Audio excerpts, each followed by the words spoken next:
Hello, I'm Brother Toby. I'm a Dominican friar, which is a Catholic order of friars, and I've been a friar for 4 years now, and I'm just coming up to solemn profession, which is when I'll make my lifetime commitment to life in the order, which is very exciting. I bought this particular pair of shoes when I was on a gap year after school in Australia, and my dad had a pair of these shoes. They're R.M. Williams boots, which is a popular riding boot in Australia, and I'd always loved my dad's pair of shoes, and I thought I'd get a pair for myself. So that was back when I was 18, and I'm 35 now. So the top of the shoes is the same, but the bottom has been changed quite a few times now. I think these shoes have been around the world with me a bit. I bought them in Australia, and I'm half Australian, and I was out there for about 9 months at the time, and wore them a lot when I was helping teach at a school in Sydney, and then they came back with me to England, and then when I was at university in Cambridge, and then they were my main work shoes when I started work as a lawyer, and then I moved to Hong Kong with work, and those shoes went with me there. So they've had a fair old bashing and not as much polish as my mother would have liked them to have had, but they're still with me and going fairly strong. I think the most sort of profound memory I have in these shoes, and it kind of marked a division point in my life, was my not my simple profession, my clothing in the Dominican order, because you started off in your old work clothes. So I was wearing a suit, shirt and tie, and these boots, which I used to wear to work a lot. And then you take your jacket off and you take your tie off, and then you're placed in the habit of the order, what I'm wearing now. And so these shoes were the continuity of before life in the order, wearing to work, and they've still been my shoes for a lot of my life in the order. So the shoes were the same and I was the same, but the rest of the clothing is now quite different. I think I've always found mornings a bit of a struggle. So that's probably one of the reasons why I've opted for so many years for a pair of shoes without shoelaces. One less thing to do in the morning. But I think one of the lovely things for me in the last 4 years is that actually getting up for morning prayer in the morning I find much easier than I did going to work. I didn't hate my job. I quite enjoyed it, but prayer in the morning, offering those first moments of the day to God with the people you live with, is something definitely worth getting up for. I think sort of Oxford is an astonishing place to live. You realise you're very privileged. There are lots of amazing people in this city. I guess it's a pretty small city in England, but the whole of the world comes to Oxford, and as you walk around you see people from everywhere, some studying here, some on holiday here, and perhaps so many tourists being here makes you conscious of how lucky you are to have this as the place where you live. And Oxford's, there's a lot of people here. It's small enough to have a sense of community, and so as you walk around, you do bump into people you know, from the people who unfortunately are homeless, who we do some work with, to students in the university, and other people who come here for mass or for help and advice.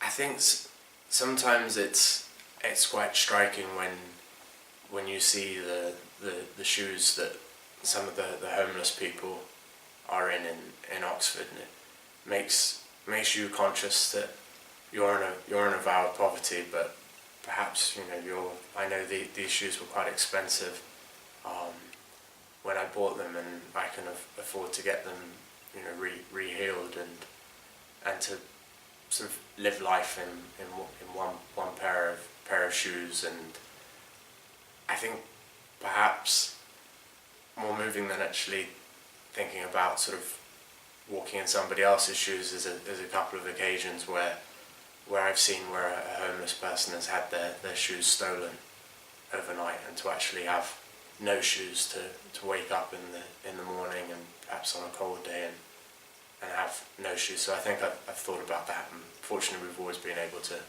find them a pair of shoes. But yeah, to walk with no shoes rather than with somebody else's shoes has perhaps been more striking to me.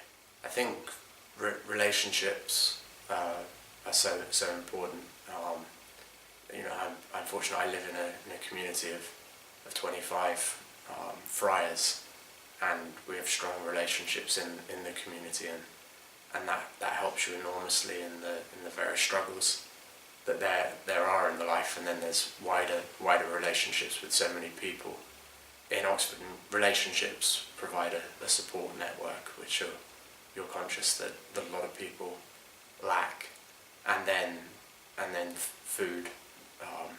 As a community of men, food is something we look forward to a great deal. And when the portions are small or it's not to everybody's taste, you sense how food affects people's mood. But again, we're privileged in that there generally always is food around. So I think food and relationships are some of the most basic needs, and then obviously, as somebody living life in a religious order, the most profound relationship is that with God, and that helps put everything else in context. When other things fail, there's that relationship to fall back on, and it makes sense of everything, and it makes sense of treating everybody else with the dignity of a child of God.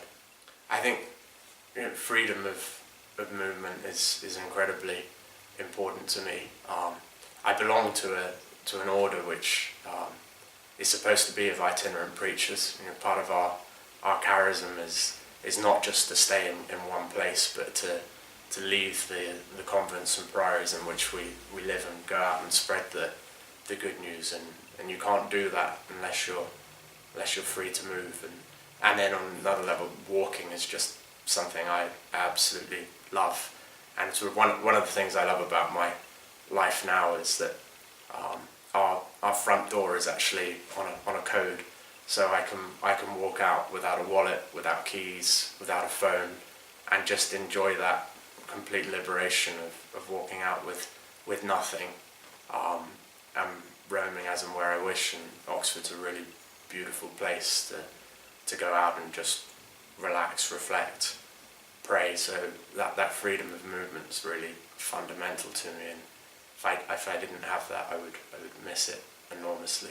So my way of life, I don't know, it's strange to me even sometimes now, having formerly been a lawyer in the city for 7 years before I joined the order, and I think it's very strange to my friends, but paradoxically, my way of life, I've taken a vow of obedience, and I've never felt more free in all my life.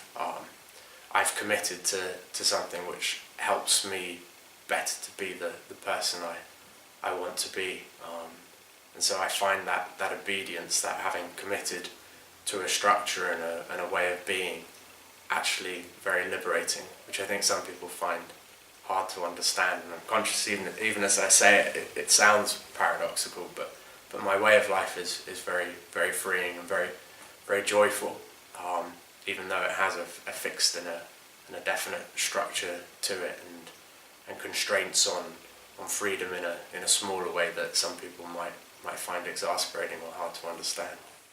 I think in terms of physical traces that I'd like to leave behind when I pass away from this world, probably I would aim to leave as few physical traces as possible, in that we're not supposed to have individual possessions. So everything that I have belongs to the order. From the books in my room still belong to the order. The clothes in my habit will probably just be passed on to a new friar, starting out in the life which hopefully by the time I die will be the life that I chose many years ago. But in terms of being remembered, I think ultimately I'd just like to be remembered as somebody who saw Christ in others, treated everybody he met as if he was meeting Christ, which is a big ideal and certainly one I don't live up to at the moment, but it's something to strive for. And hopefully somebody who showed the joy of living the gospel values, and maybe a slightly countercultural joy in that giving up many of the things that people think is necessary to be joyful, like the flat in the city, the good paying job, the lovely girlfriend, and joy. I'd like to be remembered for being joyful. If you were to walk in my shoes, I'd like you to understand part of the joy that I experience in my everyday living, and the joy that the brothers I live with give to me. I'd also want you to understand that just putting on this habit and living the Dominican life doesn't automatically make you perfect, and to be understanding that, you know, we fail, we slip up, we get stressed, we get angry, and to forgive us for that. We're striving for something better, but we are fallible, and you know, we preach to a lot of people and share in their sorrows and their pains and their heartaches, and I'd like you to remember that we have those too. I think in the next few years I just want to live the life that I've chosen and live it well, to be the best Dominican friar that I can be, and I don't really know where that will take me. I know that I certainly won't be in Oxford in 2 years' time, that's almost certain, but what city or what country I'll be in is uncertain. It might be a country where shoes are more essential, or it might be a country where sandals are a more preferable option. You don't know, but I hope that wherever I go, I live the life well and share the gospel joy and live with other good people.